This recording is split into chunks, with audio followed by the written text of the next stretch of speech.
এক কাপ চায়ের সাথেই হোক বা খিদের সময় তাড়াতাড়ি পেট ভরাতে, প্রতিটা ক্ষেত্রেই কিন্তু বিস্কুট আমাদের কাছে খুবই প্রিয়। বর্তমান সময়ে বাজারে বিভিন্ন ধরনের বিস্কুট দেখতে পাওয়া যায়, যেগুলি স্বাদের ক্ষেত্রে একে অপরের থেকে আলাদা হয়। মূলত আমরা প্রত্যেকেই বিস্কুটের গায়ে থাকা বেশ কিছু ছিদ্র লক্ষ্য করলেও সেটার থাকার কারণটা অনেকেই জানি না।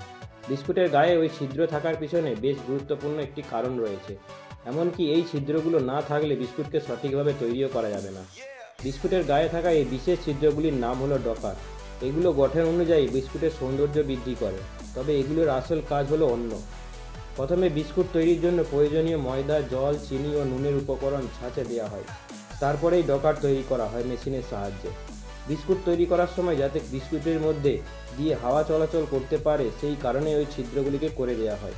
এমনকি যদি ডকার না তৈরি করা হয় সেক্ষেত্রে বিস্কুট তৈরির সময় বিস্কুটের আকারও বদলে যেতে পারে।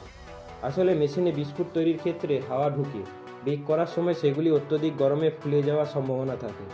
এই রকম অবস্থায় বিস্কুটের গায়ে ডকার থাকার ফলে সেগুলি আর ফুলতে পারে না। পাশাপাশি বিস্কুটের আকারও ঠিকঠাক থাকে। তাই প্রথমেই মেশিনের সাহায্যে নির্দিষ্ট দূরত্বে ওই ছিদ্রগুলি বিস্কুটের গায়ে করে ফেলা হয়।